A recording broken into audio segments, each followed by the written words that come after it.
Hi, my name is Elizabeth Owens, and I'm an aerospace engineering student doing research under Dr. Jordan Larson as part of the Laboratory for Autonomy, GNC, and Estimation Research, which contributes to UA's Remote Sensing Center.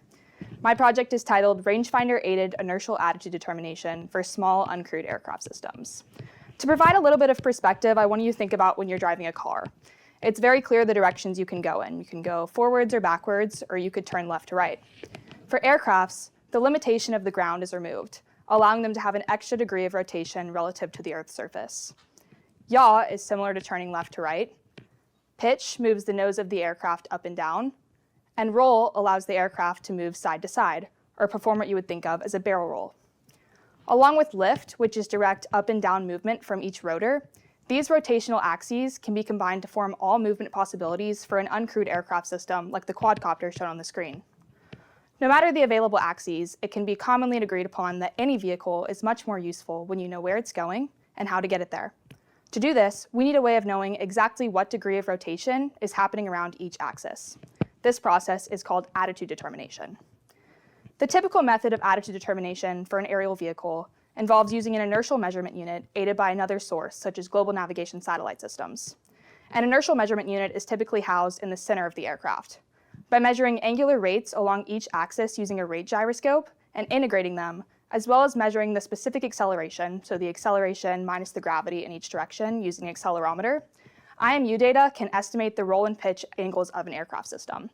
However, since the angular rates are integrated, the UAS experiences other accelerations besides gravity, and the sensors are very noisy, the error from an IMU-only approach can lead to a very unstable vehicle. As I mentioned, the typical second source of information to reduce that attitude determination error is global navigation satellite systems.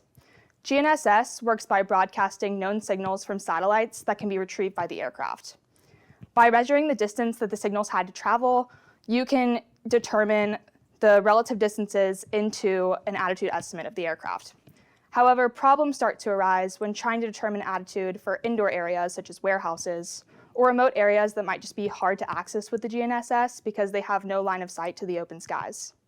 For indoor attitude determination, a signal of opportunity that's not typically meant for navigation, such as Wi-Fi, or vision sensors such as cameras or scanning lidar have been proposed to aid the inertial measurement units. However, for small uncrewed aircraft systems with strict size, weight, and power constraints, different aiding sensors might be desired to meet those specifications at a much lower cost. Despite their vast availability and application potentials, rangefinders have been previously overlooked as these aiding sensors. To test this, we picked a vehicle designed and fabricated in our lab last year called the Lightweight Autonomous Mobile Blue UAS, or LAMU.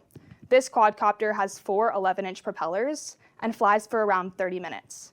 Attached through a Picatinny rail on the bottom of the central hub, I designed and fabricated a carbon fiber mount to house 8 downward-facing lidar rangefinders, as well as a second hub that allows them to be connected to the aircraft's avionics through one source.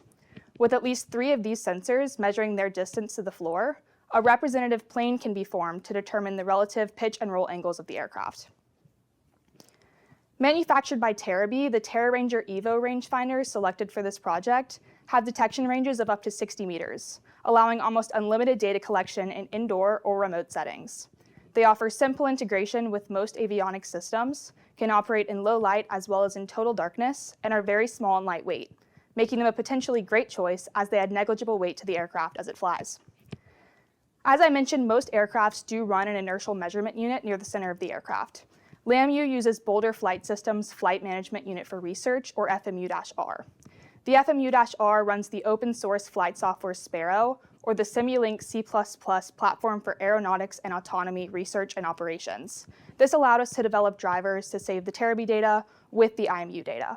By saving this data on the same board with the same timestamps, we can post-process those measurements with attitude determination algorithms to compare the different solutions. The first step in accurately retrieving this data is making sure that the rangefinders are able to log it.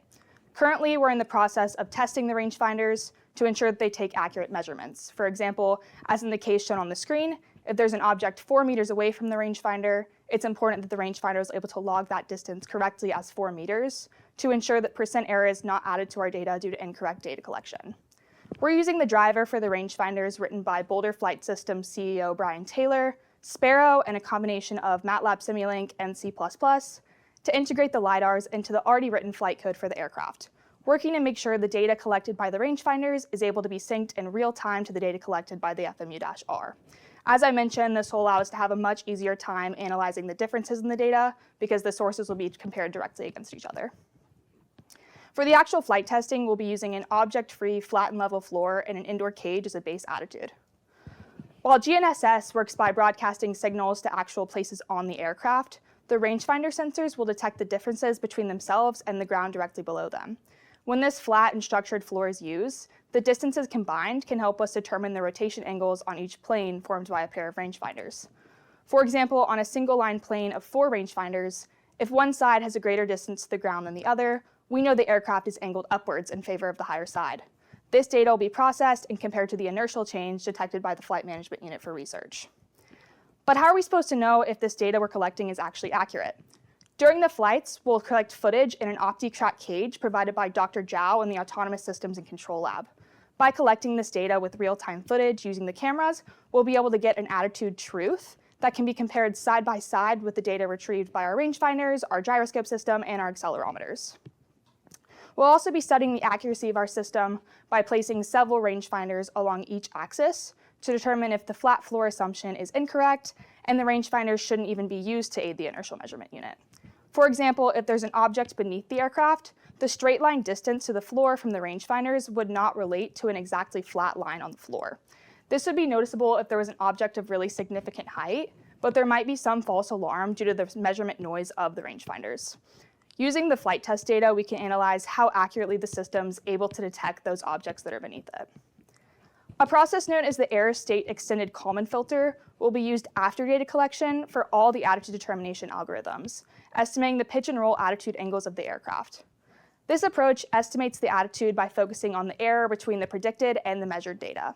The ES-EKF method involves initializing the state and the error, predicting the next state, and then correcting those predictions based off new measurements and a linearization procedure of both the vehicle dynamics and the sensor models. This technique allows for more precise attitude estimation, which is critical for maintaining stable flight even when the movements of the vehicle are unpredictable. The flight data will be analyzed using different formulations to determine the best performance, each using a different combination of sensors with the rangefinders. So for example, only the gyroscopes, only the accelerometers, or both the accelerometers and the gyroscopes. 5 different ways of processing the data will be tested. For example, 3 methods using pairs of rangefinders on each axis, 1 using 3 rangefinders on each axis, and 1 using all 4 rangefinders on each axis.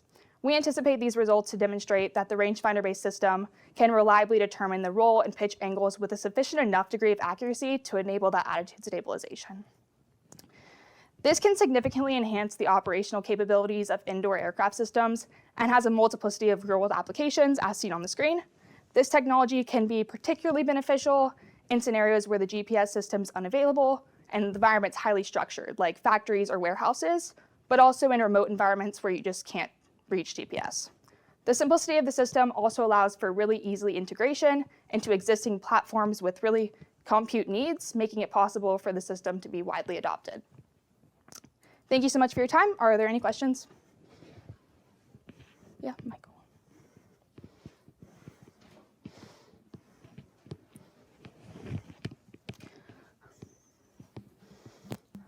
So this was focused on aerial vehicles, but would this also work in like situations with ground vehicles in similar situations where they couldn't reach GPS or something like that? Yeah, so if you think about like any sort of autonomous vehicle that's on the ground, they're also using sensors in order to determine their position and maybe if they're going to bump into something, like if you think about Roombas or indoor vacuums.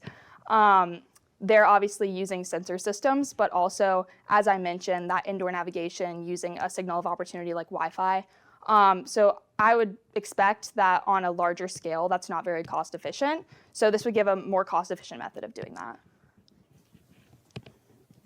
And what drew you to rangefinders specifically for this project? Yeah, so actually one of our collaborators, Dr. Matthew Rudy at Penn State Berks, did this project in simulation last spring and presented it at the AIAA conference Aviation.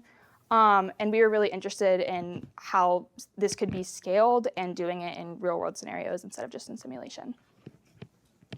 You mentioned that the second source of information is needed with the IMU for stable flight. without being able to confirm that the rangefinders are a suitable substitute, how is stable flight feasible in these tests? Yeah, so when we're talking about attitude stabilization, we're talking about autonomous flight. So in order to do this, the goal would normally be for the rangefinders to be able to replace that second source of